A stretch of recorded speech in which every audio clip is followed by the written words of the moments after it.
여기서 상가 건물 임대차 보호법은 주택임자 보호법 규정을 거의 95% 그대로 도입해서 만들었기 때문에 주택임자 보호법 이해하면 요거는 거저 먹게요. 따라서 필요한 것만 좀 줄여서 점검을 하면 되고, 상가임대법은 제정한 취지는 똑같고, 요거는 이제 비교적 최근에 제정이 됐죠. 2002년인가요? 요때부터인가 아마 시행이 됐으니까 불과 15년밖에 안 됐어요. 그래서 이제 상가 건물에 있어서 장사하는 이제 영세 상인들을 정책적으로 보호하자 해서 요거는 인도받고 줍는 게 아니라 사업을 하면 사업자 등록 신청을 하니까 사업자 등록 신청을 하면 그 다음 날부터 임차권의 대항력이 생기니까 이 상가 건물을 을에게 빌려준 상태에서 임대인이 병에게 매각, 소유권 취득, 반환하라 청구하더라도 임차권 가지고 반환 거절하니까 기간 끝날 때까지 이 상가 건물에서 마음 놓고 장사할 수 있고, 끝나면 마찬가지로 대항력 갖춘 상태 양도가 되면 양도는 모든 법률상의 주의가 양순에게 승계된 것으로 본다, 간주가 되니까 보증금 반환 채무도 얘한테 승계되니까 이렇게 보증금 반환 채무 완벽하게 보호되죠. 그러니까 내용은 똑같은 거예요. 따라서 입법 목적 읽으면 되고, 적용 범위에서 요거는 이제 상가 건물이야 되니까 사업자 등록 대상이 되는 상가 건물일 것. 요때 중요한 것, 동그라미 2번 뒷꼴랑지를 보세요. 아까 주택임자 보호법은 임차인이 법인인 경우는 원칙적으로 적용이 안 되고, 토지주택공사라든가 중소기업법에 의해서 중소기업에 해당이 되는 법인들은 외적으로 이제 대항력 인정이 되지만, 상가 임대차 경우는 임차인 등이 우리나라 사람들 사업할 때 끝박으면 뭐 설립을 잘해요? 법인 설립 잘하죠. 명함 주면 다 주식에서 써져갖고 주잖아요. 그래서 법인 설립에서 장사하는 사람들이 많으니까 임차인이 법인인 경우도 당연히 상가금리자 보호법은 적용이 돼요. 제일 밑에 동그라미 2번. 그 다음에 나머지 3, 4번은 주택임자 보호 똑같고 읽으면 되고, 뒤에 넘겨서 거기에 판례는 이미 시험에 나온 판례지만 주택임자 보호법 판례하고 똑같아요. 아까 주택임자 보호법에서 주거용 건물인가 여부는 공부상의 표시만을 기준으로 판단하면 안 되고, 뭐에 따라 판단하라? 실제 용도에 따라서 상가 임대차 보호법의 적용 대상인 상가 건물에 해당이 되냐 여부도 마찬가지란 거예요. 거기에 공부상의 표시가 아닌 건물의 현황이나 용도 등에 비춰서 영업용으로 상관에 따라서 실질적으로 판단하라. 내용은 똑같으니까 다시 앞으로 또 나올 거니까 점검 딱 하고, 그 다음에 이제 중요한 것이 주택임대 보호법하고 가장 큰 차이가 거기 2번이에요. 주택임대차 보호법은 보증금 맥수를 불문하고 주거용 건물의 전부 또는 일부 임대차기만 하면 동법이 다 적용이 됐는데, 이 법의 원래 취지는 영세 상인들을 정책적으로 보호하기 위해서 이 법이 만들어졌기 때문에 보증금 맥수가 무슨 5억, 10억 이런 사람들까지 영세 상인으로 보기 어렵잖아요. 이런 사람들까지 보이지 않은 법은 아니라는 거죠. 따라서 보증금 맥수가, 그것도 물론 환산 보증금이어야 돼요. 보증금 맥수가 일정 금액을 초과하는 경우에는 동법이 적용이 안 돼요. 따라서 그 밑에 가로친 2번에 보증금액 한도 금액이 서울특별시는 4억 쭉 나와 있는데 이것도 다 외울 필요는 없어요. 그러나 사례 문제 풀기 위해서 필요하니까 서울특별시 것만 외워두세요. 4억 원이라고. 4억 원 초과해버리면 이 상가임대차법 적용이 안 되는 거예요. 단지 4억 원은 환산 보증금이기 때문에 제일 밑에 보면 방가로 사입사업은 어떻게 계산하는가 나와 있으니까 집에 가서 읽어보면 되고 다 알고 있겠지만, 그 다음에 이제 2번의 예외, 요거 신경 써야 돼요.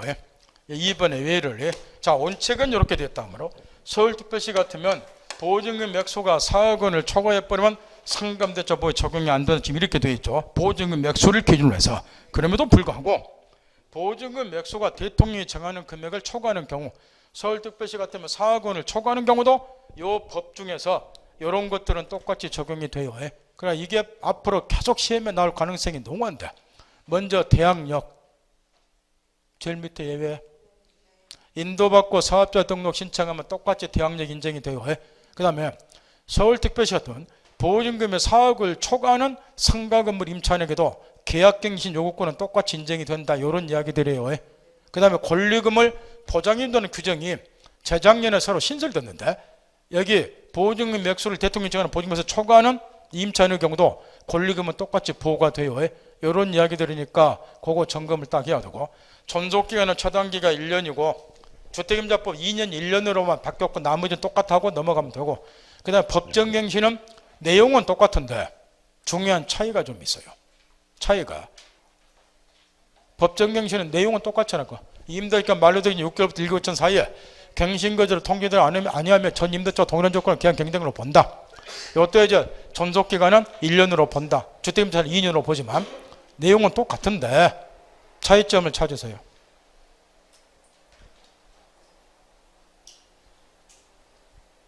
상가임대차 경우도 1개월 전까지 임차인 쪽에서 갱신거절을 통지하지 않은 경우도 법정갱신이 되는가? 그거 이용하세요.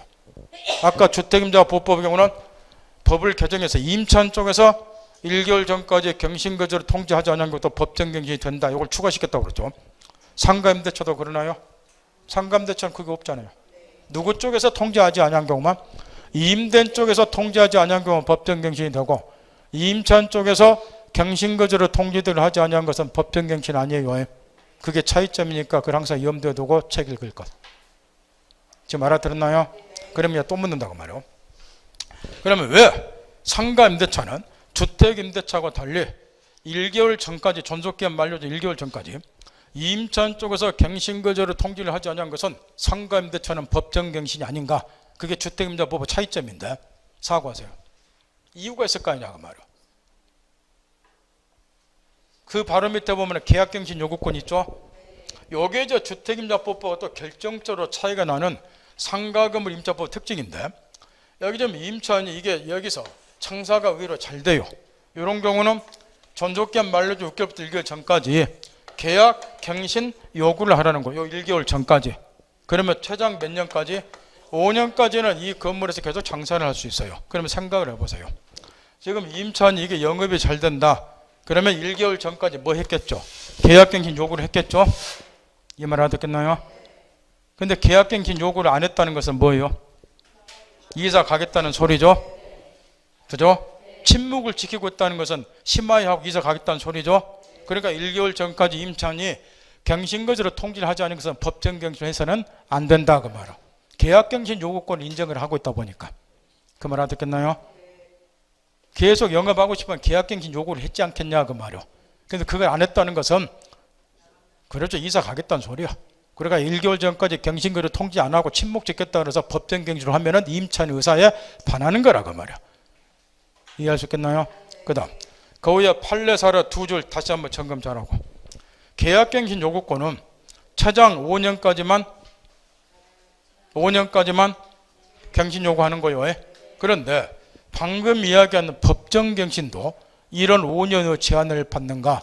이걸 묻는 건데, 계약갱신 요구권 제도하고 법정갱신은 서로 취지가 다른 별개의 제도예요. 따라서 임대차 존속기간 이미 5년이 지나버렸다. 그러면 첫째, 더 이상 임차는 계약갱신 요구는 못해요. 5년 지났기 때문에. 그러나 여전히 무엇은 된다. 법정갱신은 된다. 그 판례 점검 딱 하고. 그 다음 임차인의 계약갱신 요구권 기간 만료되기 6개월부터 1개월 전까지 계약갱신 요구를 하라. 그러면 임대인의 정당한 사유 없이 거절을 뭐 한다는 거예요. 이때 동그라미 2번 판례가 최근 판례인데 아직 출제가 안 됐기 때문에 특히 신경을 써야 되는데, 동그라미 눈으로 읽으세요. 임대인 쪽에서 갱신 거절 통지를 먼저 했다는 거예요. 왜 갱신 거절 통지를 했느냐? 10조 사항에 따라서 6개월부터 1개월 전까지 임대인이 갱신거절을 통지를 하지 않으면 법정갱신이 되어버리잖아요. 그러니까 법정갱신이 이루어지지 않도록 하기 위해서 갱신거절을 통지를 임대인이 했다는 거예요. 갱신해 줄 의사가 없다고. 그 말 알아듣겠나요? 그럼에도 불구하고 임차는 여전히 계약 갱신 요구를 할 수 있는가? 그거 묻는 판례예요. 내용 파겠나요? 물론 양 제도는 전혀 다르죠. 따라서 임대인이 갱신거절의 통지를 동법 10조 사항에 따라 했다 하더라도 임차는 여전히 뭐 할 수 있다? 계약 갱신 요구권을 행사할 수 있다. 그 이야기예요. 이해했나요?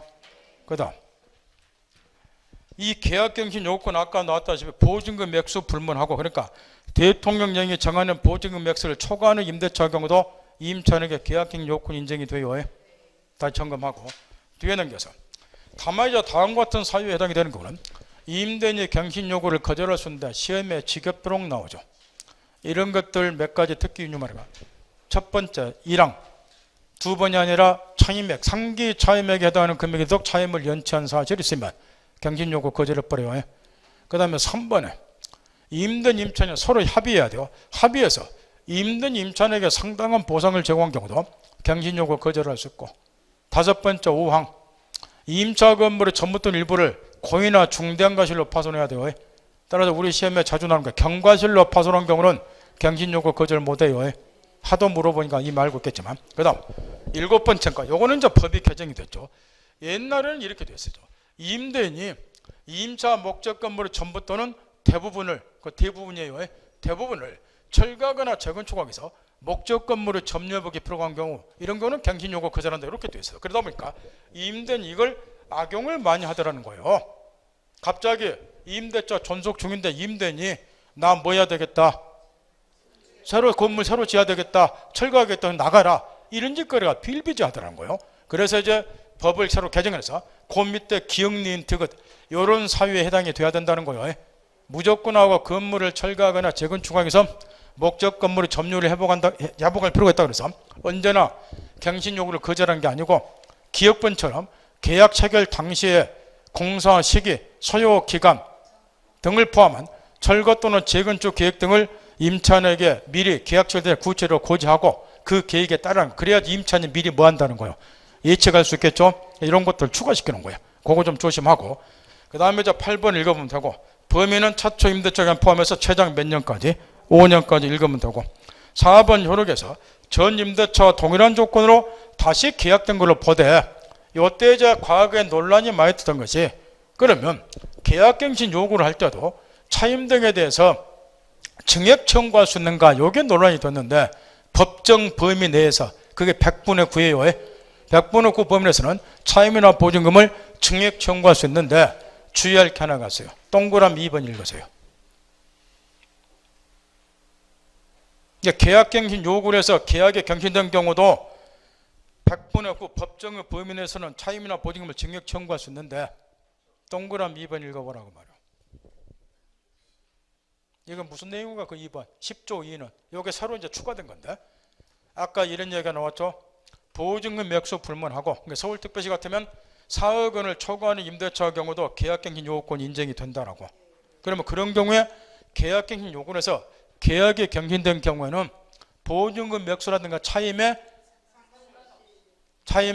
상한에 제한이 없다는 거예요. 그러니까 100분의 9를 초과해서도 증액 청구가 가능하다, 그런 이야기가 그 경우에 한해서는. 구별했나요? 그 다음 우측에 넘어가서 거기 2번 판례, 2번 다 칠판 보세요. 요거는 이제 물권법에서도 원래 시험에 출제하는 판례인데, 우리 시험부터 상가임대차법에 출제하다 보니까 이 판례가 여기 나와 있는데, 지금 다음 같은 경우에 이게 상가 건물이다. 이 상가 건물에 대해서 임대차를 했다. 그러면은 물권법 지식을 동원하세요. 요 임대하는 것은, 자, 참고적으로 요게 이제 건물 소유자가 갑, 그 다음에 예의, 두 사람이 공동 소유, 공유를 하고 있다. 요때 갑의 지분은 5분의 3이고 예의는 5분의 2다. 이해하겠나요? 요런 이제 공유 부동산을 임대를 하고자 한다. 임대하는 것은 이용행위로서 흔히 말하는 공유물의 관리에 관한 사항에 해당이 되니까 임대할 것인가 말 것인가 어떻게 결정하더라? 지분 후 그냥 과반수만 안 되고 지분 후 과반수로 결정을 한다는 거. 그러면 여기 지분이 과반수가 넘으니까 얘는 단독으로 임대하겠다고 결정할 수 있고, 여기는 임대하는 것도 이용행위로서 관리에 관한 사항이니까 지분 후 과반수 결정. 그러면 이제 이거를 임대하는 것뿐만 아니고 임대차 계약을 해지하는 것. 임대차 계약을 해지하는 것은 그러면 뭐냐? 이게 문제인데, 원래 임대를 하는 것은, 자 보세요. 임대차 소유권이 넘어갔다가 해지한다고 돌아오는 거 아니잖아요. 그러니까 소유권은 기속을 달리하는 게 아니죠. 소유권은 계속 얘가 가지고 있잖아, 임대인 쪽에서. 따라서 임대차 계약을 해지하는 것도 뭐 해당이 된다? 관리에 관한 사항. 지분 후 과반수 결정하죠. 그래서 이제 나온 판례가 동법이죠. 상가임대차법법 10조 사항에 따라서 법정갱신이 이루어지지 않도록 하려면 임대인 쪽에서 갱신 거절의 통지를 해야죠. 6개월부터 1개월 전까지. 그러면 이 갱신거절의 통지는 사실상 임대차를 뭐 하겠다는 의사니까, 종료시키겠다는 의사니까 뭐하고 똑같다는 거야. 해지하고. 따라서 갱신거절을 통지하는 것도 임대차를 해지하는 것 다를 바 없으니까 이것도 무슨 행위? 관리에 관한 사항이니까 지분 후 과반수로 결정. 따라서 이 값은 지분 과반수가 넘으니까 단독으로 임대할 수도 있고 뭐 할 수도 있고 해지할 수도 있고 단독으로 갱신거절의 통지도 할 수 있고, 이걸 전반적으로 이해해야 된다는 거지. 시험에서 겁나게 물어본다는 거야. 이미 시험에 나온 판례고. 정리 꼭 하세요. 임대하는 것부터 스타트해서. 그 다음 차임정감 청구권, 차임연체 민법하고 달라요. 민법은 이익이 차임에게 다르고 연체하면 임대인이 계약 해지하지만 상가임대차는 3개예요. 법을 이제 새로 신설해서 만들어놓고, 차임정감 청구권도 주택임대법과 똑같은 규정이에요. 내용은 똑같잖아. 다만 뒤에 넘겨보세요. 증액 청구할 때 주택임대차는 20분의 1을 초과하면 안 되지만 요거는 100분의 9죠. 그것만 차이가 있고 내용은 똑같고. 그 뒤에 있잖아. 그 다음 올 참전의 산정률의 제한, 내용은 똑같고 주택임대법하고 차이는 그 요일만 다르죠.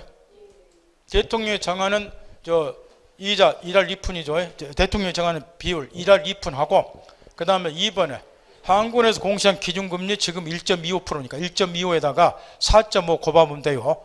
그런 다음에 1번하고 2번 중에서 더 낮은 비율을 곱한 올참임분을 초과 뭐하니까 요거는 개정을 안 해놨어요. 아까 주택임대법을 어떻게 바꿔놨어요? 한국은행에서 정한 기준금리에다가 대통령으로 정하는 이율, 지금 3. 아까 몇 프로라고 그랬죠? 3.5, 그걸 보탠 것으로 해놨는데, 개정을 해놨는데 요거는 개정을 안 했고, 그 밑에 판례 사례는 주택임대법 판례하고 토시전 안 틀고 똑같은 판례고, 요 차임증감 적용권도 언제 적용된다? 임대차 존속 중에 당사자 일방이 일방적으로 증감 청구할 때 적용되는 것이고, 종료 후 재계약하거나 존속 중이라도 합의에 의해서 증감하는 게 적용 안 된다. 똑같은 판례잖아. 토시전 안 틀고. 전대차 관계도 적용된다 해서 특히 계약갱신 요구권 요거 하나 신경 쓰시고, 계약갱신 요구권은 전차력에도 인정이 돼요. 그런데 가로친 2번에 요거는 이제 민법 시험에서는 출제가 안 되고 중개사법 실무 시험에는 요게 나오던데, 적법하게 전대차가 이루어진 경우 전차인도 계약갱신 요구권 행사할 수 있는데 독자적인 권한을 행사하는 게 아니고, 그건 뭐라고 됐나요? 임차인의 계약갱신 요구권 행사 기간 내에서 누구를 대위해야 돼요? 임차인을 대위해서 계약갱신한다. 실무시험에가 나오고 그러니까 점검 딱 하고, 우측에는 임차권 등기명 신청은 읽을 필요도 없고 주택임대법하고 똑같은 토시전 안 틀고, 그 다음 대항력과 관련해서는 주민등록 대신에 사업자 등록 신청하면 돼. 그것만 틀리고, 동그란 1번 사업자 등록은 대항력의 취득요건 비만 전속요건을 하니까 배당료 종이까지 전속한다. 주택임대법의 주민등록하고 똑같은 판례니까 똑같음 하고 넘어가면 되고, 밑에 관련 판례 사례에서 1번 판례 눈으로 읽으세요.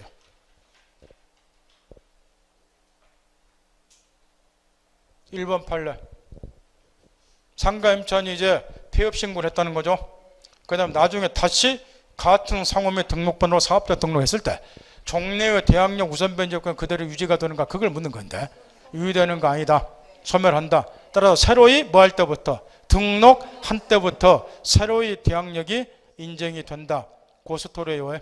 그 다음에 2번 판례는 상가 건물의 일부분을 임차한 경우, 그런 경우는 어떤 부분을 임차해서 사업하는가를 제3자들이 알 수가 있어야 되니까 그 일부분을 임차하는 경우는 당연히 사업자 등록 신청지 그 임차 부분을 표시한 도면을 원칙적으로 첨부해야 된다. 그에 관한 판례고 읽으면 되고 중요한 거 아니니까. 뒤에 전대차에 관한 판례도 주택임대법 판례하고 거의 똑같은 판례예요. 상가 임차인이 뭐 했다? 전대차를. 그래서 자기는 사업을 개시하지 않고 사실상 폐업을 했다.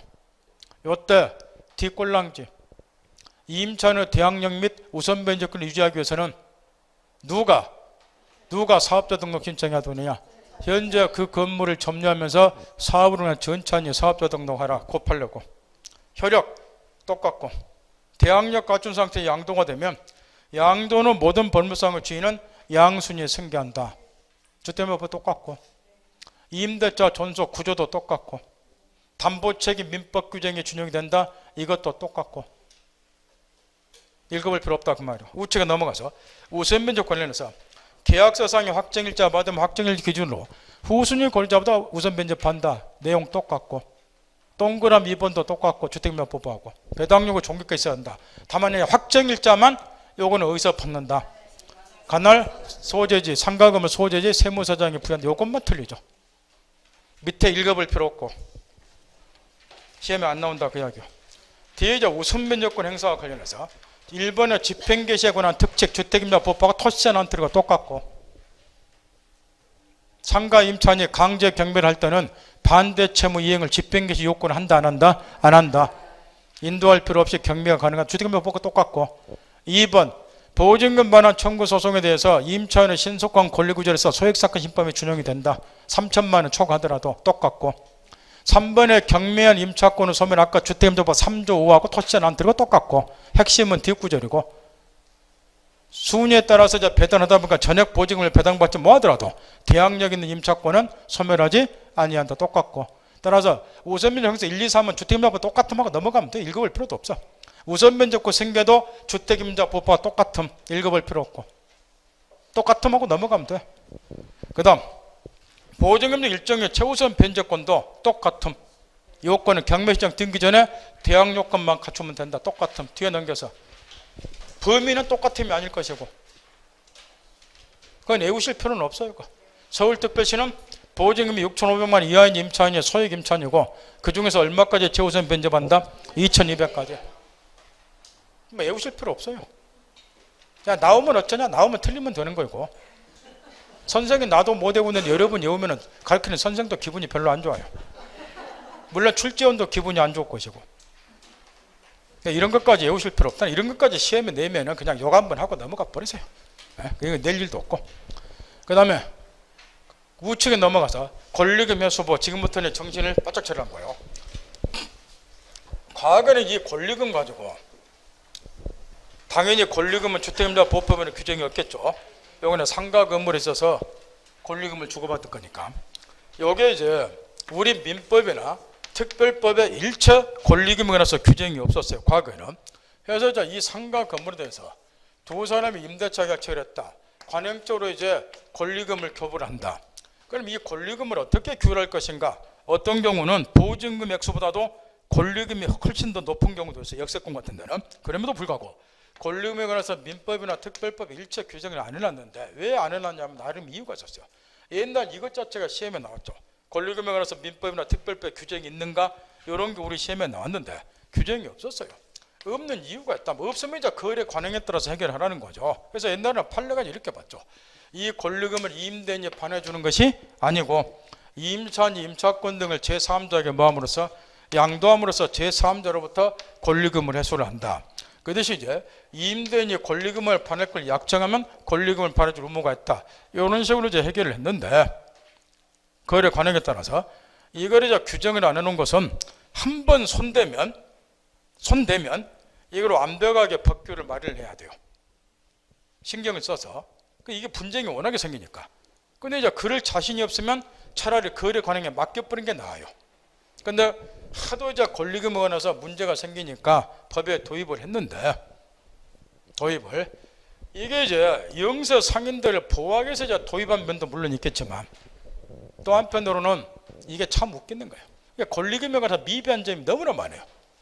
왜 이게 지금 갑자기 도입이 됐냐 그러면, 지금부터 2년 전에 박 대통령이 1월 달에 국무회의를 하면서 갑자기 한마디 또 했다고 말이에요. 영세 상인들이 힘들어하니까 권리금을 보호하는 규정을 좀 만들어 보지. 어디서 누구한테 들었는가, 순실이가 했는가 는 모르겠는데. 그러니까 갑자기 또 지시하면 또 장관들이 받아 적잖아. 참말로 회의 도피가 나 쪽팔린 사건인데, 일부의 장관들이 뭐 초등학생도 받아 적고 안 자빠졌어. 이거 우리 중개사 수험도 받아 적는 거 없는데. 논리적으로 사고하고 자꾸 그래야지 사고를 길러주고. 뭐 좀 써먹든가 말든 받아 적으면 뭐하냐고. 이게 그 장관들이 받아 적고 앉았잖아요.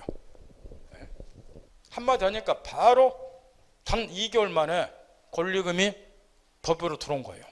근데 이유가 뭐였냐 그러면은, 사실은 영세 상인을 보호하기 아니라 세금 증액하기 위해서. 증세 없는 복지는 없다. 그것 때문에 유승민하고 싸움 붙어가지고 뭐 했죠? 근데 노골적으로 증세를 하면 안 되잖아. 안 그래요? 근데 솔직히 우리끼리 이야기지 마. 증세 없이 복지 할 수 있어요? 그 거짓말이에요. 세금 더 내야 돼요. 무슨 말 알겠어요? 근데 공약사항이잖아요. 증세 없이 복지 없다고. 세금은 거둬야 되잖아요. 그래서 권리금에 법으로 도입을 한 거예요. 무슨 말 알겠어요? 권리금 받으면 임차인들이 세금 내야 된다고 말이에요. 그것도 세금을 제대로 징수하기 위해서 뭘 했나? 표준계약서를 만들어서 시행하도록 됐어요. 그래서 거기에 권리금이 얼마다 딱 나오는 거예요. 그러면 세금 내야 된다. 그것도 종합소득세로 납부를 하는 거예요. 그럼 누진세가 돼버려요. 그러니까 이걸 계산을 해봤더니 한 5조가 세금이 더 거쳐요. 그 목적이 가장 컸다는 거예요. 그러다 보니까 갑자기 이거를 도입을 하다 보니까 미비한 점이 너무 많다고 말이에요. 제 말 알아듣겠나요? 따라서 미비한 점이 뭐인가를 항상 염두에 두고 공부를 하라는 거예요. 거기에 권리금 뭐에 쭉쭉 읽으면 되고 내 설명 필요 없잖아요. 읽으세요 그냥. 그다음 권리금 매수이자 보호를 하라 요 이야기인데 먼저 이런 것들을 조심을 해야 돼요. 임대는 잘 봐야 돼요. 임대장이 끝나기 3개월 전부터요. 3개월 전부터 뭐까지? 종료시까지 다음과 같은 행위를 함으로써 임차인이 제3자로부터 권리금을 회수하는 것을 뭐 해서는 안 된다? 방해해서는 안 된다 말이야. 방해하게 되면 임대인이 대신 손해배상 책임을 져야 돼요. 그러면 그 방행위가 뭐냐? 동그라미 1, 2, 3, 4번인데가 뻔한 것들이고 임차인이 주선한 신규 임차인이 들은 자에게 임대인이 직접 권리금을 요구하거나 이런 건 안 된다는 거예요. 또는 신규 임차인이 임차인에게 권리금 지급하는 것을 막는다든가 또는 아예 신규 임차인이 못 들어오도록 주위 시세보다도 훨씬 고액으로 보증금이나 차임을 정했다. 그럼 신규 임차인 들어오기 어렵죠? 그럼 임차인 권리금 회수하기 어렵다뇨. 그런 경우나 동그라미 4번에 그 밖에 정당한 사유 없이 임대인이 임차인이 주선한 신규 임차인 들인 자와 임대차 계약 체결을 거절한 경우 원래 요 법이 무지하게 웃기는 건데 지금 이런 이야기인데 여기가 임대인이요. 여기가 임차인이고 요 임차인이 이제 병이란 놈이 신규 임차인이요. 요 신규 임차인을 차 데려오라는 거예요. 이렇게 나 이자로부터 뭐 하겠으니까 권리금 회수할 테니까 얘하고 뭐 하라고 임대차 계약 체결하라고 이렇게 지금 요 내용인데 그러면 얘는 지금 이 신규 임차인하고 임대차 계약 체결을 정당한 사유 없이 거부해서는 안 된다는 건데 계약 체결해야지 권리금 받으니까 이것부터가 이게 생쇼를 하는 거예요. 생쇼. 네? 나는 약자인 법을 전공한 사람이니까 나 재산 독고라니까 임차인을 보여주는 것이 바람직하다고 나도 빨갱이 소리 많이 듣고 사는 사람이에요. 네? 사회주의 사상이 약간 물들어 있는 사람인데 그럼에도 불구하고 요거는 위헌의 소지가 있어요. 네? 아니 내 건물에 대해서 내가 계약 체결도 마음대로 못 한다는 거야. 그 말 듣겠어요? 들어온 사람하고 하라는 거 이게. 이거 헌법 위반의 소지가 있는 거 이것부터가. 여러분이 임대 나가면 이거 수긍하겠어요? 응? 근데 이렇게 하라는 거예요. 단 정당한 이유가 있으면 얘하고 계약체를 거부할 수 있다는 거야. 그런데 더 중요한 게 남아있어요. 거기에 가로친 1번에 찾았나요? 권리금 방해금 네 번째 줄 보세요. 다만 동법 10조 1항 가고에 따른 여기에 뭐냐 그러면 아까 앞에 나온 임차인이 계약갱신 요구를 했을 때 임대인이 거절할 수 있는 8가지 사유를 말해요. 예를 들어서 임차인이 3기 이상 차임, 3기에 달하도록 차임을 연체한 사유 있다는가 갱신 요구 거절하죠. 이런 사유에 해당이 되면 임차인의 권리금은 보호가 안 된다는 거예요. 그 말 알아듣겠나요? 해석할 수 있겠어요? 그럼 이제 묻는다고 말이요. 임차인이 상가 임차인이 차임을 3기 차임에 도록 연체를 했어요. 그러면 임차인 박살나요. 갱신 요구 못해요. 거절해 보니까 그 다음에 뭣도 보호가 안 돼요. 권리금도 보호가 안 된다. 지금 이런 이야기예요. 이해할 수 있겠나요? 이것부터가 이제 비판을 받는 거예요. 무슨 이야기냐 그러면 과거에 3번 이상 설명드려야 돼요. 3기 차임액에 달하도록 연체를 했다. 그러면 갱신 요구 못하고 권리금도 보호가 안 된다는 거예요. 그러면 상가 임차인의 경우는 목숨 걸고 월세는 따박따박 줘야 된다는 거예요. 과거에 3번 이상 연체한 사실이 있어도 마찬가지예요. 과거에 3번의 연체한 사실이 있어도 갱신 요구 못하고 권리금도 보호가 안 되고 이것부터가 문제고 더 나아가서 아까 갱신 요구를 거절할 수 있는 사유 중에 재건축하기 위해서 목적물의 전부 또는 대부분에 대해서 철거하거나 재건축하기 위해서 점유회복이 필요한 경우, 물론 이 경우는 계약 체결 당시에 이제 공사 시기 소요기간 등을 미리 이제 고지하라는 건데, 그러기만 하면은 갱신 요구 거절할 수 있죠? 거절할 수 있잖아요. 재건축할 때도 미리 임대 계약 체결 당시에 이제 구체적인 계획 고지만 해주면. 근데 이때는 임차인은 뭣도 보호가 안 된다는 거예요. 권리금도 보호가 안 된다는 거예요. 해석할 수 있겠나요? 요게 이제 엄청난 사회 문제를 이야기하고 있어요. 생각을 해보세요. 지금 이제 벌써 까마득한 옛날이 다 버렸는데, 서울에서 그 용산에서 상가가 철거해서 재건축할 때 그거 불나가지고 그 주민 4명하고 경찰관 1명하고 죽은 사건이 있었죠. 이 사건이 이제 뭐 때문이었냐 그러면은, 여기 재건축하기 위해서 얘가 용산에 장사가 잘 되는 지역이에요. 근데 재건축하니까 이제 철거하고 다 내쫓아야 될 거 아니에요. 근데 이때 임차인들은 계약갱신 요구도 못하고 옛날에 권리금도 전혀 보호가 안 됐어요. 이 말 알겠나요? 그러니까 전 재산이 권리금에 날아가기 때문에 이 사람들은 목숨 걸고 대책 세워달라고 그 난리를 핀 거예요. 이게. 그러다가 불나서 죽게 된 거예요. 이게 계속 지금 사회 문제가 되고 있어요. 이런 재건축 등을 하기 위해서 철거라고 할 때 갱신 요구도 인정이 안 된다. 이용세 상인들이. 그다음에 권리금도 지금 보호가 그러지 안 된다는 거예요. 그래서 이걸 만들 때 이 사람들이 영상인들 권리금 보호 문제를 좀 어떻게 해결해 주라. 안 해주면 또 데모를 하게 돼 있어요. 목숨 걸 수밖에 없는 거예요. 양반들은 전 재산 날라가잖아요. 보상금 몇천 해준 것 가지고 다른데 상가도 얻지도 못해요. 이게 시설도 안 되니까. 그런데 하나만 물어봅시다. 공법 실력이 출중하다고 보니까 지금 재건축하기 위해서 뭐 철거를 할 때 그 기간이 얼마나 걸리나요? 정비구역으로 딱 지정이 되고, 그 다음에 이제 철거할 때는 마지막 관리처분 인가를 받으면 이제 그때 이제 철거를 보통 들어가는데, 이사는 그때 가면 되는데, 그죠? 그 기간이 보통 얼마나 걸리나요? 그러죠? 보통 이제 법규상 한 5년 되는데 실제로는 10년 이상 걸려요. 그잖아요. 그러면 이게 지금 정비구역으로 딱 지정이 됐다는 거예요. 그 다음에 정말로 이제 건물을 비줄 시기는 이제 관리처분 인가 받을 때까지인데, 이때 이제 법규상은 5년, 실제로 한 10년이 걸려요. 그럼 생각을 해보세요. 이 사람들이 실제 철거할 때가 기간이 10년이 못하면 20년도 걸린단 말이에요. 그럼 미리 철거하고 내쫓을 필요 없잖아요. 안 그래요? 갱신 요건을 인정해줘도 상관이 없어요. 그잖아요. 근데 우리나라 현실은 어째요? 그냥 철거하고 내쫓아버리잖아요. 일 편하게 하기 위해서. 그래서 이 사단이 벌어지는 거예요.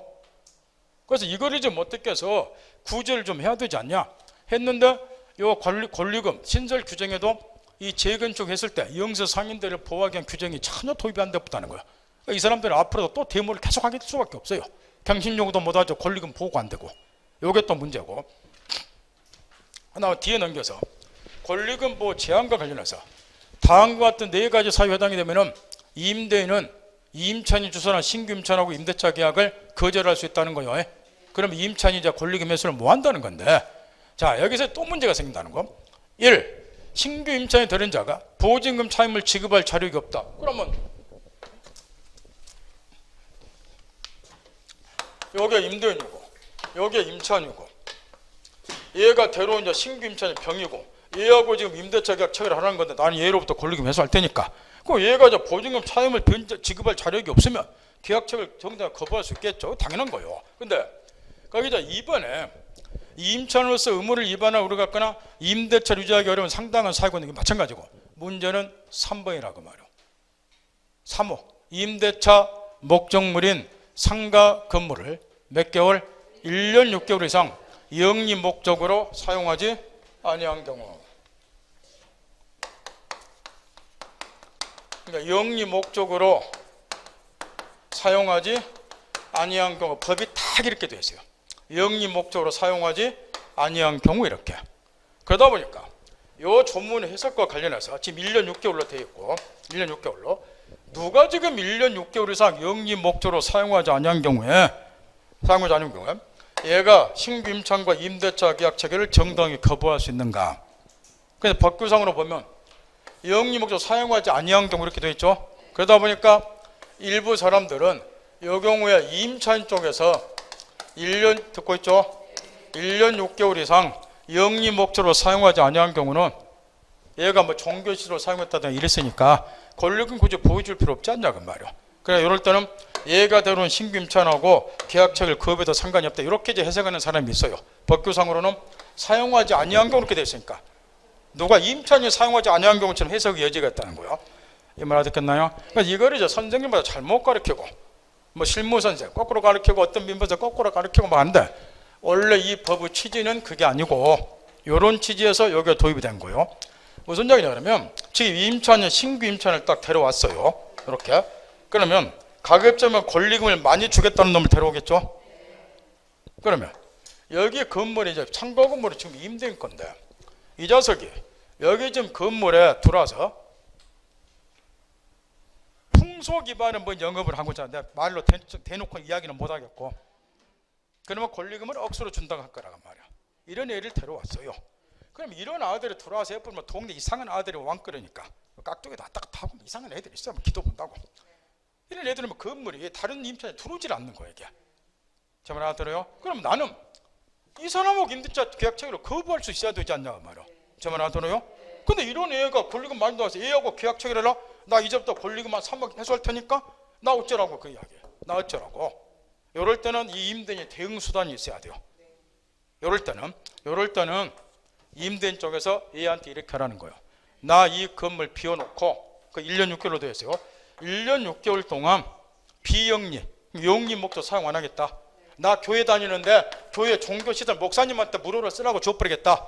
이래버리면 얘하고 계약체를 거부할 수 있으니까 권리금 보여줄 필요 없다. 이런 이야기야. 따라서 이 1년 6개월을 영리 목적 사용하지 않은 경우 누가 사용하지 않은 경우를 말한다. 임대인 쪽에서.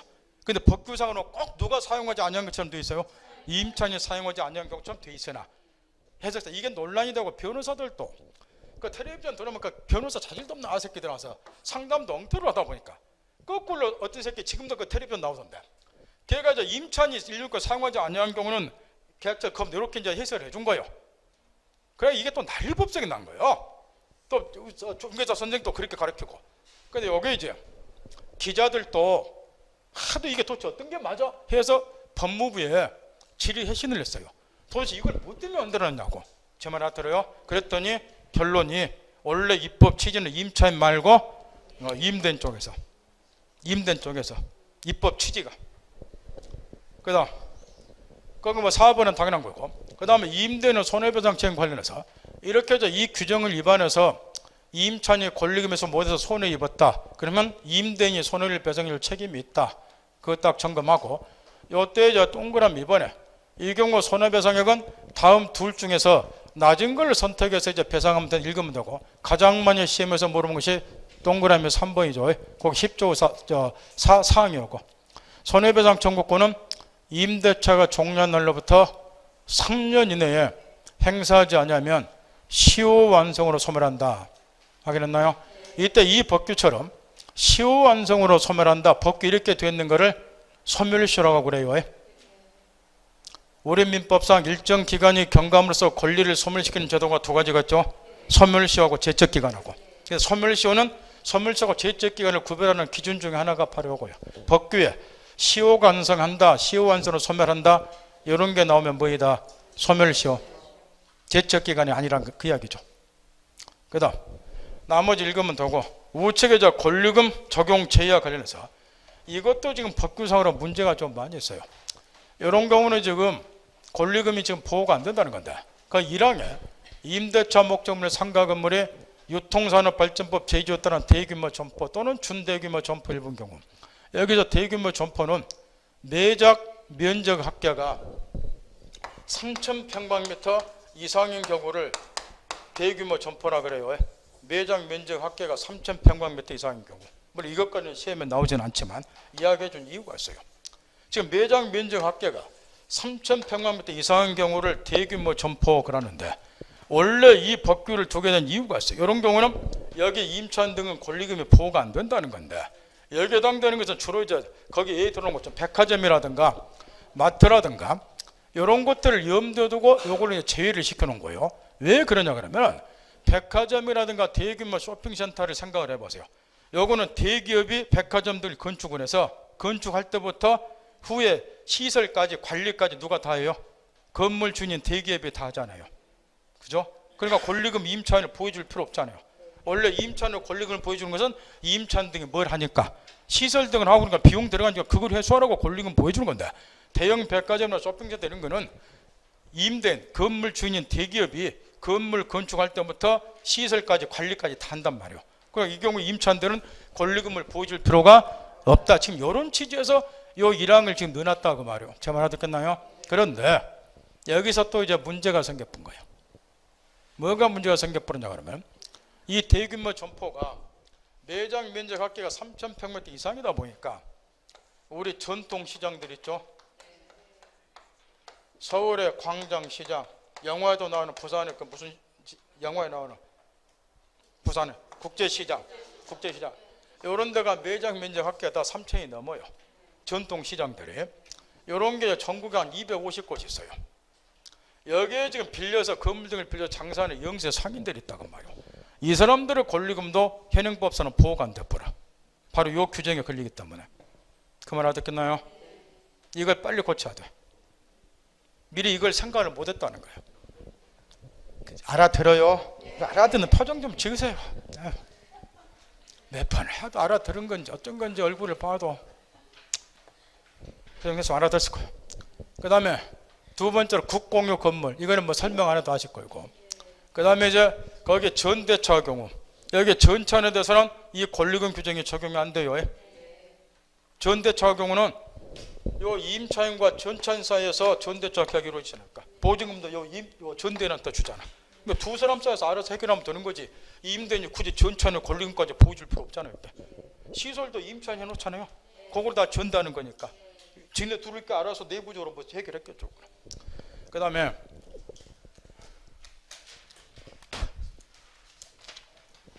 저 뒤로서 몇 페이지를 또 넘기냐 그러면, 시간이 한 20분 남았으니까 624페이지를 펴보세요. 부동산 실명법을. 이것도 이제 중개사법 실무시험과 나오니까 몇 가지만 좀 짚고 넘어가자 말이에요. 먼저 명의신탁을 지금 이런 걸 말할 건데, 예컨대 갑이자 토지 소유자다.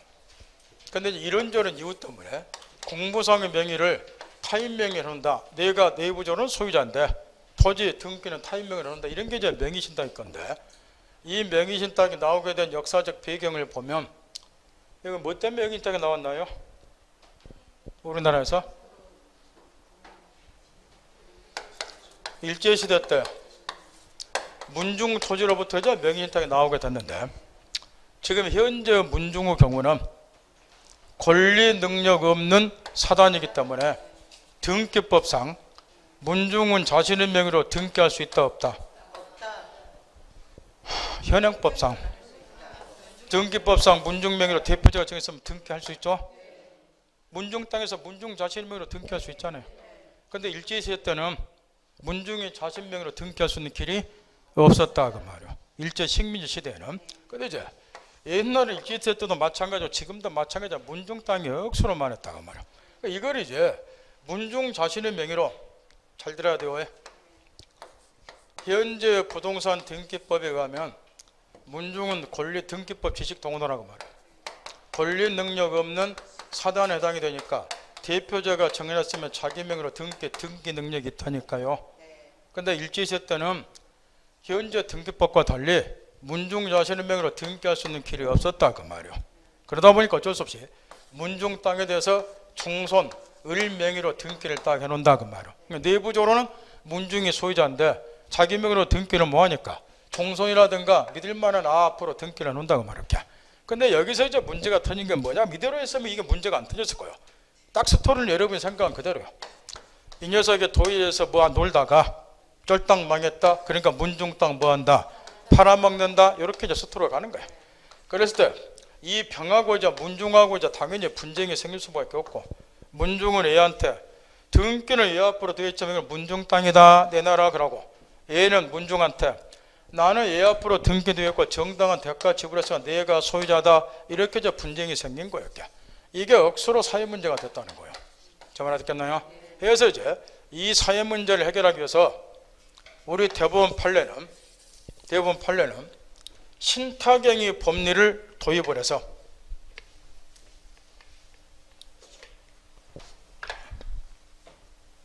요 신탁경이라고 하는 것은 뭘 말하냐 그러면은 이 법률관계를 이렇게 구별하는 것이 신탁경인데, 대내적으로는 신탁자를 소유자로 보고 대외적으로는 권리 이전받은 자, 수탁자를 소유자로 보자. 이렇게 이중적으로 소유권의 귀속을 전개하는 것이 신탁경인데, 무슨 얘기냐 그러면은 이 갑유자 공모상의 명의를 의뢰했다는 거요. 그럼 이런 건 이제 명의다 그런데, 요거를 우리 판례의 종래 무엇으로 해결을 했다? 신탁경의 법리를 도입해서 해결했다는 거예요. 그러면은 여기서 두 놈 사이에서 내부적으로 누구를 소유자로 본다는 거예요? 이 문중이 신탁자죠. 대외적으로는 어쩔 수 없는 거, 제3자가 볼 때 등기 명의를 소유자로 볼 수밖에 없으니까 대외적으로는 요 수탁자, 종손, 등기 전받아 얘를 소유자로 보자는 거예요. 그러면 답 나왔다고 말이야. 얘는 소유권 취득해요, 못해요? 우리 시험에 맨날 물어보는 판례야. 얘가 대외적으로는 소유자니까 이자에 대한 관계에서 얘가 소유자예요. 지네 둘 사이에 있어서는 등기하고 상관없이 얘를 소유자로 봐주지만 대외적으로 얘가 소유자이기 때문에 얘는 권리접도 권리 생겨받았죠.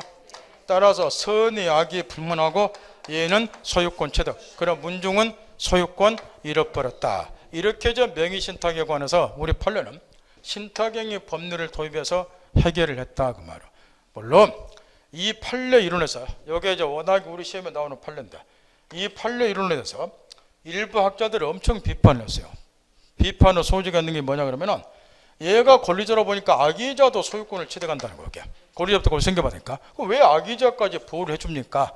해서 비판을 많이 한 거예요. 그러나 여하튼 간에 판례가 중요하고, 해서 이 명의신탁이라고 하는 것이 일제시대 때 문중으로부터 의뢰가 됐고, 일제시대 때 명의신탁이 나오게 된 배경을 보면 나름 참작할 만한 이유가 있었다 그 말 그잖아요. 그런데 여기에 세월이 흘러가서 해방이 되고 하다 보니 이 명의신탁이 주로 투기, 탈세 목적으로 많이 행해지더라는 거.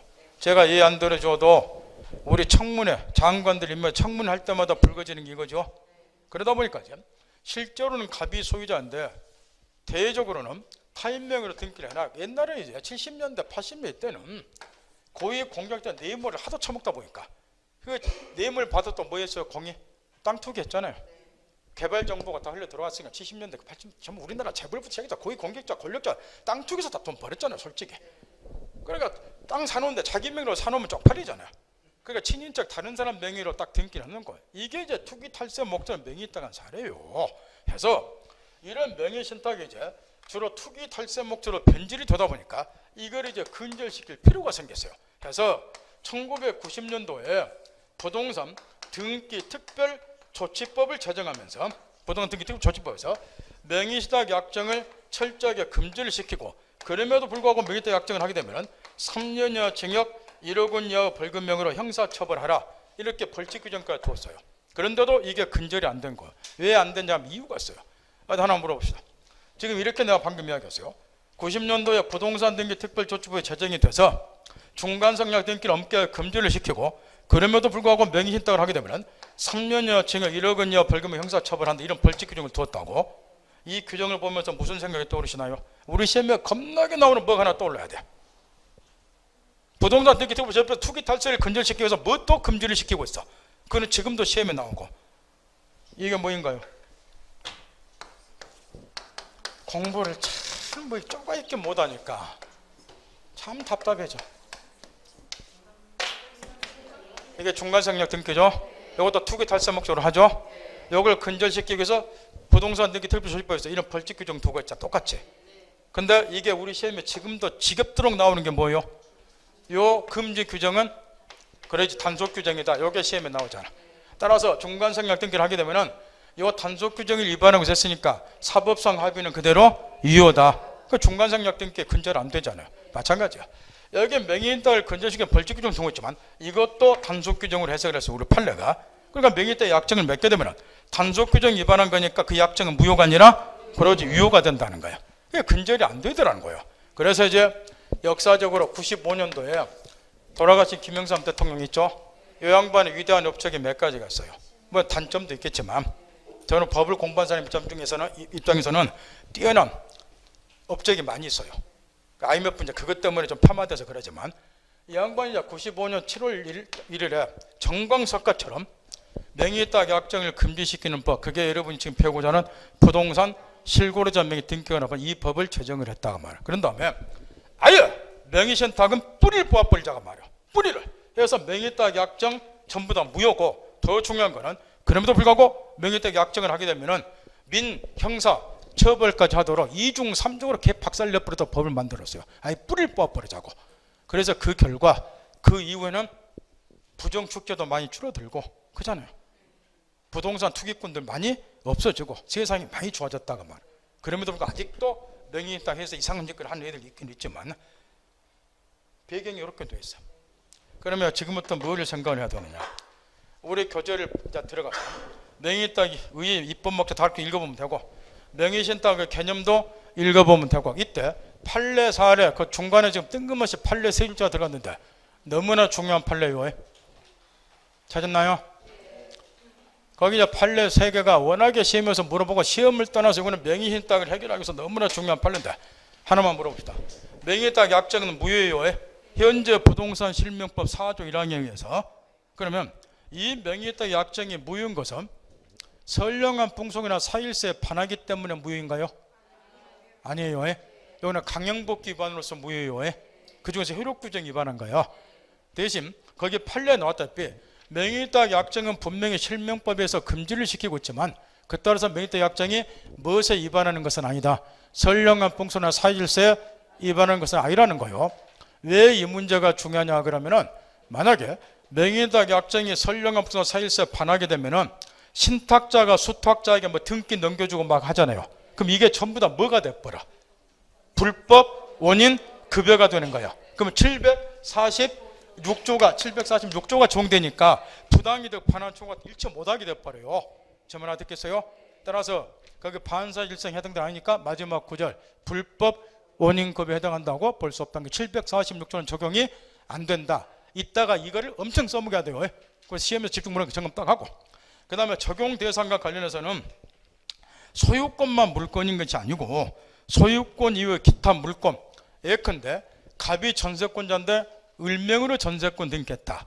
갑이 저당권자인데 을명으로 저당권 등기했다. 이처럼 소유권 이외의 기타 물건에 관해서 등기해놓은 경우도 명의딱에 다 포함이 되고 실명법이 적용이 돼요.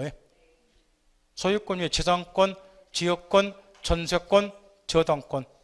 그러나 등기할 수 있는 권리 중에서 등기된 임차권, 좀 전에 가르쳐 줬는데 등기된 임차권은 실명 등기 꼭 해야 될까요? 안 해도 될까요? 물건에 관한 등기는 꼭 실명 등기를 해야 돼. 그러니까 내가 저당권자면 내 앞으로 저당권 등기해야지 타인명으로 저당권 등기하면 안 된다는 말이야. 근데 임차권은요, 물건이 아니라 채권이죠. 따라서 등기된 임차권의 경우는 여전히 채권에 불과하기 때문에 실명 등기 안 해도 돼요. 그게 여러분 시험에 한번 나왔는데 그것도 틀린 사람 부지기수고, 물건 아니에요 등기된 임차권은. 그 다음 거기 이제 본등기 아니라 타인 명의로 가등기를 하는 경우도 명의신탁에 해당이 돼요. 내가 가등기 권리자인데 다른 사람 명의로 가등기했다 이런 것도 본등기법이 아니고 그 두 가지 딱 점검하고, 그 다음에 이제 명의신탁 약정에 해당이 안 되는 경우다. 그래서 제일 밑에 1, 2, 3번이 나오는데 1번이 이제 다음 내일 가르쳐 줄 건데, 채무변제를 담보하기 위해서 채권자가 부동산에 관한 물건을 이전받는다. 이게 뭐일 것 같아요? 1억 원 빌리고 담보 목적물에 대한 소유권 이전 등기를 채권자가 해준다. 이게 양도담보죠. 담보 목적물에서 가등기 해둔다. 그게 뭐이고? 가등기 담보고. 이런 거는 채권담보 목적으로 행해지니까 악용의 여지가 없다. 그래서 실명 명의딱 약정에서 제의를 시켜요. 잠깐 칠판 보세요.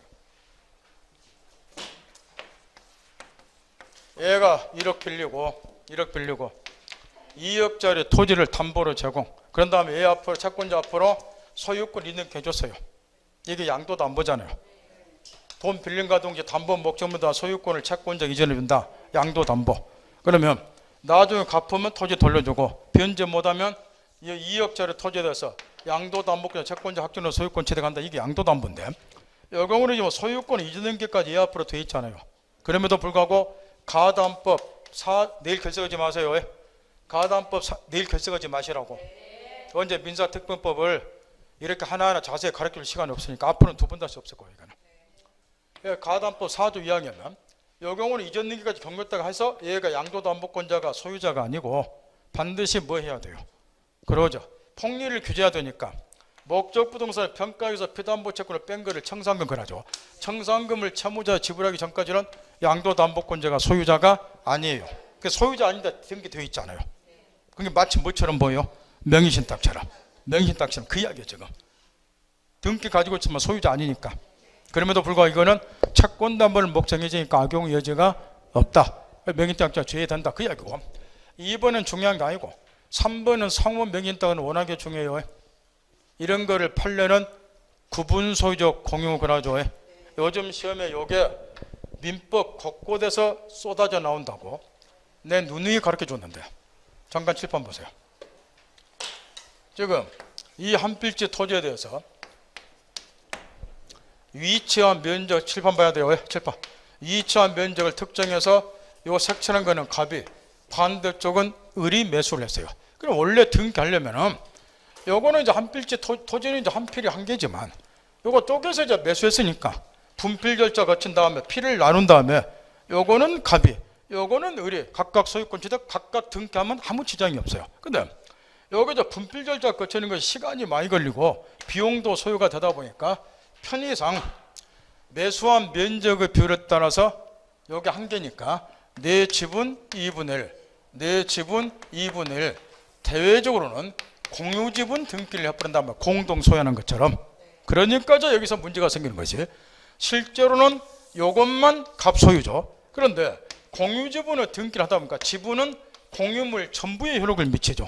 내용이. 그러니까 이런 문제가 생기는 거예요. 이게 원래 갑소유예요. 근데 의료 지분 2분의 1이 여기에 효력을 미치잖아요. 지분은 공유물 전부에 효력을 미치니까. 그러면 결과적으로 갑의 토지에 대해서 지분 2분의 1만큼 타인 명의로 등기되어 있잖아요. 이게 명의신탁이잖아요. 반대쪽도 마찬가지잖아요. 이게 을소인데 갑의 지분 2분의 1이 또 공유물 전부 효력을 미치니까 여기에 또 효력 미치잖아요. 따라서 의료 토지에 대해서 지분 2분의 1만큼 갑명의로 등기되어 있다. 그래서 이런 거를 상호 명의신탁. 요거는 악용의 여지가 없으니까 명의신탁 약정에서 제외, 실명부도 적용이 안 되고, 이거를 이제 우리 판례는 공유는 공유지만 이미 뭐가 되다 쪼개져 있다 그래서 구분 소유적 공유를 하고, 요게 이제 민법 시험에서도 흔하게 요즘 나온다고 가르쳐 준 거고. 그 다음 뒤에 넘겨보세요. 명의신탁의 외의적 허용, 이것도 시험 때는 잘 물어봐요. 먼저 문중이 보유한 부동산에 관해서 문중 위의자 명의로 등기를 했다. 아까 얘기한 좀 종손 명의로 등기했다든가. 요거는 이제 특례 기준을 두고 이런 경우는 명의신탁 약정이 허용이 된다는 거예요. 처벌도 안 하고 명의신탁 약정이 무효가 아니라 유효고. 그럼 왜 요거는 외의를 두고 있느냐? 아까 가르쳐 줬다시피 원래 명의신탁이 역사적으로 보면 일제시대 때 문중으로부터 유래가 되다 보니까 그 역사적 배경을 참작해서 1번은 특례 기준을 둔 거이고, 그 다음 배우자 상호간의 명의신탁 환경으로 말하죠. 물론 이 배우자는 법률상의 배우자여야 돼요. 그거 당연한 거고. 왜 이제 예컨대 이 토지 소유자가 남편 갑인데 실제로는 요거를 처을 명의로 등기했다. 이런 경우 이런 것도 명의신탁 약정을 허용을 해주자는 거예요. 왜 그러냐면 여기에 실권리자는 남편이나 가더라도 남편이 이해권에서 소유권을 취득할 때까지는 부인이 기여한 바가 많이 있다는 거죠. 사실상 공동재산이나 마찬가지이기 때문에 그런 배경을 감안해서 부부 상호간에 명의신탁 한 것도 허용을 하자 요 이야기고, 주의할 것 법률상의 배우자일 것 그것만. 그 다음 3번에 요게 최근에 추가된 건데 종교단체 명의로 그 산하조직이 보유한 부동산이나 물건을 등기한 경우, 참고적으로 여기 교회라든가 그 다음에 사찰이라든가 이런 거는 권리 능력 없는 사단이에요. 그럼 현재 부동산 등기법에 의하면 자기 명의로 등기할 수 있네요. 그러니까 교회도 자기 명의로 등기할 수가 있다 그 말이에요. 교회도 권리무 사다니까. 그런데 이 대형 교회의 경우는 산하 조직들이 많이 있어요. 그 밑에. 이 사람들이 산하 조직들이 부동산을 취득하는 경우가 많이 있는데 과거 예를 보면은 얘네들은 자기 명의로 등기를 못했어요. 그래 누구 명의로 등기를 했다는 거예요. 교회는 권리 능력 없는 사단으로서 등기를 할 수 있으니까 교회 명의로 등기를 했다는 거예요. 종교단체 명의로. 그러니까 이게 이제 관행으로 돼 있다 보니까 이걸 그대로 감안해서 종교단체 명의로 그 산하조직이 보유한 부동산이나 물건을 등기한 경우 이것도 허용을 해주자 그 이야기예요. 그러니까 관행적으로 해왔으니까. 그래서 우리 인간적으로 교회 사찰은 권리 능력 없는 사단한 건 알아요? 등기법상 자기 명의로 등기하는 것도 알아요? 그거 알아야지 이런 게 이해돼요. 그 다음 판례와 관련해서 거기 2번 판례가 이제 곧잘 물어보니까 2번 판례 좀 신경 쓰시고, 요거는 이제 지금 이걸 물어보는 게 여러분과 출제된 판례인데 한 가지 것만 속지 않도록 조심하라고요. 지금 이제 이런 경우 갑이 토지 소유자인데 처을 명의로 등기했는데 을이 사실혼 관계 있는 배우자예요. 사실혼 관계 배우자. 이런 경우는 명의딱 약정이 실명법 4조 1항에서 무효가 돼요. 이 경우는 이제 보호가 안 되는 거. 이게 무슨 말 알겠어요? 그런데 이 갑이 자기 토지를 을 명의로 등기했다는 것은 얘를 믿기 때문에 등기했을 거 아니에요. 그러니까 둘이 나중에 이제 혼인을 했다는 거야. 그래서 판례가 나왔는 거야. 아, 믿으니까 혼인했다. 그러면 요 명의딱 등기는 언제부터 유효가 되는가 그걸 묻는 건데, 소급이 아니라 혼인한 때부터요. 따라서 거기 2번에 그 뒤에 꼴랑지어서 나중에 신탁자와 수탁자 혼인을 함으로써 법률상의 배우자가 되고 이 특례의 외사유에 해당되지 않으면, 물론 이 경우에 특례가 적용되는 제로에 나왔다시피 조세포다라든가 강제평 면다라든가 법령상의 제한 회피를 목적으로 하지 아니한 경우만 특례 규정이 적용돼요. 거기에 해당이 안 되는 한 그때부터 이렇게 이 그때부터는 혼인한 때부터 말해요. 혼인한 때부터 명의딱 등기는 유효한 등기로 한다. 그거 딱 점검하고, 그 다음에 지금도 정신 바짝 차려야 돼요. 거기 우측에 지금 갑자기 627페이지에 명의신탁이 유효한 경우 법률관계 나왔는데 이것도 이제 우리 시험에 쏟아져 나왔는데 과거에 지금도 정신 바짝 차려야 된다는 거. 지금 명의신탁이 실명법이 시행이 되다 보니까 명의딱 약정이 무효인 경우도 있고 명의딱 약정이 옛날처럼 유효인 경우도 있다는 거야. 무슨 이야기냐 그러면은 지금 실명법 4조 1항에 의해서 갑이저 실권리자인데 부동산을 을명의로 등기했다. 일반적인 명의딱 약정은 실명법 4조 1항에서 다 무효가 돼요. 따라서 실명법 4조 1항에서 무효가 되는 명의딱 약정은 판례 이론, 신탁행 이론이 적용이 안 된다 그 말이야. 내부적으로는 신탁자가 소유자고 대주는 수탁자가 소유자고 이러면 안 된다 그 말이야. 명의딱 약정이 무효가 되기 때문에. 그런데 방금 전에 8조에서 탈법 목적이 없는 명의딱의 경우 배우자 상호간에 하거나 문중에 하거나 종교단체 사내자족이 종교단체에 등기하거나 이런 거는 허용이 된다고 그랬죠. 그러니까 특례 규정이 적용되는 경우는 명의딱 약정이 뭐가 돼요? 유효가 돼요. 예외적으로. 그러다 보니까 요거는 실명법을 적용시켜서 해결하면 안 되는 거예요. 이게 제 말 안 들어요? 이 명의딱 약정의 특례 규정이 적용되면 유효가 되니까 이런 경우는 종례처럼 판례 이론, 신탁행 이론을 도입해서 사례 문제를 해결해야 된다 그 말이에요. 제 말 알아듣겠나요? 그래서 이제 갑자기 이게 나온 거야. 특례 규정 임폐조 나오고 우측에 명의딱 약정 유효경 법률가 이게 갑자기 나온 거야. 지금 연결시킬 수 있겠어요?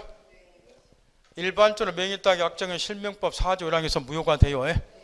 이런 경우는 신탁행 이론을 적용시켜서 해결하면 안 돼요. 실명법을 그대로 적용시켜서 소유자가 누구인지 따져봐야 된다고 말이야. 그런데 특례 규정이 적용되는 경우 아까 문중의 경우 배우자 상호나 종교단체 이런 경우는 탈법 목적이 없는 한 명의딱 약정이 무효가 아니라 유효죠. 명의딱 약정이 유효인 경우는 판례 이론, 신탁행 이론을 도입해서 내부적으로는 신탁자가 소유자, 대주로는 누가 소유자, 수탁자가 소유자. 요 원리에 따라서 사례를 해결해야 된다 그 말. 우리 시험도 두 가지가 번갈아 출제가 돼요. 그 사례 문제를 풀 때 이렇게 갑문중이 타인 명의로 등기했다거나 또는 갑 남편이 처을에게 명의딱 했다거나 요리 나오면 이 명의딱 약정은 뭐이다? 유효해. 물론 탈법 목적이 없을 때 한해서 그럼 이 경우는 유효니까 실명법 적용시키면 안 된다 그 말이야. 이 경우는 신탁행 이론에 따라서 내부적으로는 신탁자가 소유자고 대주는 수탁자가 소유자다. 이 이론에 따라서 사례를 해결하시면 되고, 그 다음에 이렇게 사례가 나왔을 때 갑이 사례가 이렇게 나와요. 친구란 말을 참 사례로 많이 내요. 갑이 친구에게 자기 토지에 대해서 등기해놨다. 이렇게 친구 이 경우는 특례 규정이 적용이 안 되니까 명의딱 약정은 거꾸로 실명법 4조 1항에서 무효가 돼요. 이 경우는 신탁행이 적용시키면 절대 안 되고 실명법 4조 1항 2항, 3항에 따라서 소유자를 찾으셔야 돼요. 이렇게 구별해서. 따라서 거기 보충에 명의인 땅이 유효한 경우 법률가 이런 말을 좀 써놓으면 참 좋은데, 특례 규정에 적용되는 경우는 명의인 땅의 약정이 뭐이다? 유효. 이런 경우는 종래 판례론에 따라서 신탁행위 법리를 적용시켜서 해결한다. 그걸 위에다가 딱 써놔야 돼요. 아, 그거 못 받아 적어요?